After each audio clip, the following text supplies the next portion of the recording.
Hi friends, welcome back to Avantika aquatics YouTube channel. మనం last వీడియోలో మనం బ్రీడ్ చేయబోయే గప్పీస్ని అయితే అన్బాక్సింగ్ వీడియో చూసామండి.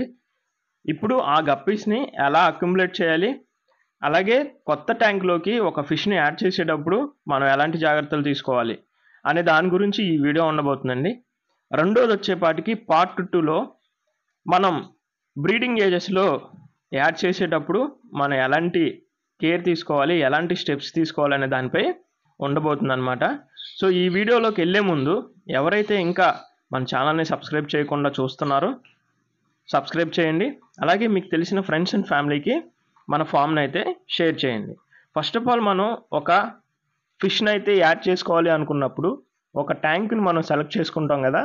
ఆ సెలెక్ట్ చేసుకున్న ట్యాంక్ని అయితే నీట్గా స్క్రబ్బర్తో మొత్తం వాష్ చేసుకోవాలండి. అది గ్లాస్ ట్యాంక్ కావచ్చు, లేదా ఫ్రిడ్జ్ కంటైనర్ కావచ్చు, టబ్బు కావచ్చు. మనం నీట్గా ఎక్కడా కూడా డస్ట్ లేకుండా ట్యాంక్ని నీట్గా అయితే కడుక్కోవాల్సి ఉంటుందండి. ఆ కడుక్కున్న తర్వాత 2 or 3 hours కుదిరితే ఎండలో పెట్టండి. అలా పెట్టడం వల్ల ఎలాంటి బ్యాక్టీరియాలు ఉన్నా సరే మనకి కంప్లీట్గా పోవటం అనేది జరుగుతుంది. దాని తర్వాత మన ఇళ్ళల్లో ఉండే కల్లుప్పుని తీసుకొని ఆ కల్లుప్పుతో కూడా ఒకసారి క్లీన్ చేసినట్లయితే మంచి రిజల్ట్ అయితే రావటం జరుగుతుందండి. ఆ తర్వాత మనం చేయాల్సిన స్టెప్ ఏంటి అంటే వాటర్ పట్టుకోవాలండి. వాటర్లో ఎలాంటి డస్ట్ పార్టికల్స్ లేకుండా చూసుకోండి. ఎందుకంటే మనం బోర్ నీళ్ళల్లో పట్టేటప్పుడు మనకి పాచు లాంటిది రావటం జరుగుతుంది. అలాంటప్పుడు క్లాత్ అడ్డం పెట్టి మనం వాటర్ పట్టుకోవాల్సి ఉంటుందండి. ఆ వాటర్ పట్టుకున్న తర్వాత ఏదైతే ఆ వాటర్ని మనం ఫ్రెష్ వాటర్లో చేపలు వేసినట్లయితే ఆ చేపలు అనేటివి బతకం అన్నమాట. ఫ్రెష్ వాటర్లో ఎలాంటి చేప కూడా సర్వైవ్ అవ్వదండి. సో అందుకని మనం మ్యాక్సిమం 24 hours కానీ వీలైతే 2 లేదా 3 రోజులు ఆ వాటర్ని అలాగే వదిలేయాల్సి ఉంటుందండి. అలా వదిలేసేటప్పుడు ట్యాంక్ మీద మనం ప్రొటెక్షన్ ఏర్పాటు చేసుకోవాలండి. ఏదైతే పైన క్లాత్ కానీ, లేదంటే షేడ్ నెట్స్ కానీ, లేదంటే మస్కిటో నెట్స్ కానీ యూజ్ చేసుకోవాల్సి వస్తుందండి. అలాగే మనం ఈ వాటర్ స్టోర్ చేసుకునేటప్పుడే కల్లుప్పు అనేది యాడ్ చేసుకోవాలండి. ఇలా కల్లుప్పు యాడ్ చేసుకోవటం వల్ల మనకి ఫిష్కి ఏదైతే వచ్చే నెంబర్ ఆఫ్ డిసీజెస్ నుంచి ఇది ఒక మంచి ప్రొటెక్టర్గా యూజ్ అవుతుందండి.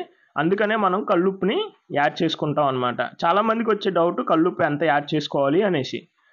ఒక 40 liters టబ్ అయితే కనుక అందులో మనం 3 to 4 tablespoons అయితే కల్లుప్పు యాడ్ చేసుకోవచ్చు అండి. దానికంటే కొంచెం ఎక్స్ట్రా యాడ్ చేసుకున్నా మనకి నష్టం అయితే ఏం రాదు. అలా అని చెప్పి మినిమం 10 tablespoons అలా వేసినట్లయితే మళ్ళీ మనకి సైడ్ ఎఫెక్ట్స్ రావడం జరుగుతుంది అనమాట.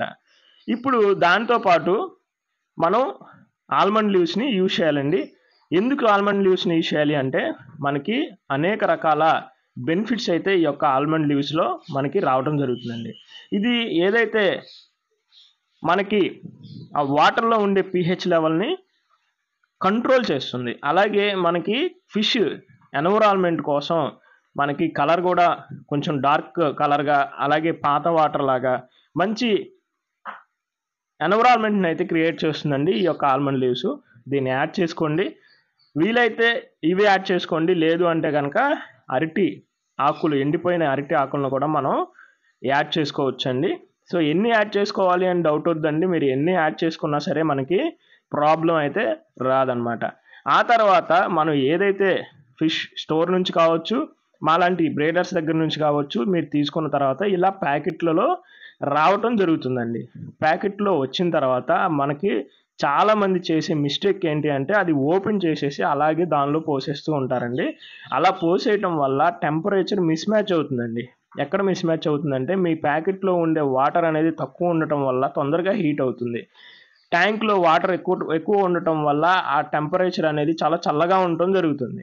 ఒకేసారి వేడిలో నుంచి చల్లదనానికి రాగానే ఫిష్లో ఆ యొక్క వేరియేషన్ తట్టుకోలేక అప్ అండ్ డౌన్స్ అవటం వల్ల టెంపరేచరు చనిపోవటం జరుగుతుందండి. ఆ తర్వాత ఒక 1 hour తర్వాత మనం అలా వదిలేసిన దాన్ని మనం ఓపెన్ చేసుకొని కొద్ది కొద్దిగా వాటర్ని ఇందులోకి ప్యాకెట్లోకి యాడ్ చేసుకొని ఆ వాటర్లో నుంచి స్లోగా కనుక మనం ఫిష్ ట్యాంక్లో వదులుకున్నట్లయితే మనకి ఫిష్ అనేది సర్వైవ్ అవుతుందండి. హ్యాపీగా మనకి ఎలాంటి స్ట్రెస్ ఫీల్ అవ్వకుండా ఉంటుందన్నమాట. ఆ తర్వాత 1 అవర్ తర్వాత అయితే మనం ఎలాంటి ఫుడ్ ఇవ్వకూడదన్నమాట 1 అవర్ వరకు. 1 అవర్ తర్వాత వీలైతే లైవ్ ఫుడ్ ఇవ్వండి. లేదు అంటే డ్రై ఫుడ్ అనేది తక్కువ క్వాంటిటీలో ఇవ్వండి. సో ఇలా చేస్తే గనక మీకు మంచిగా ఫిషెస్ అనేవి లైవ్‌లో ఉంటాయండి. సో ఈ వీడియోకైతే ఇంతే ఫ్రెండ్స్. మళ్ళీ రాబోయే పార్ట్ 2లో కలుద్దాం. సబ్స్క్రైబ్ చేయడం మాత్రం మర్చిపోవద్దు. Thank you very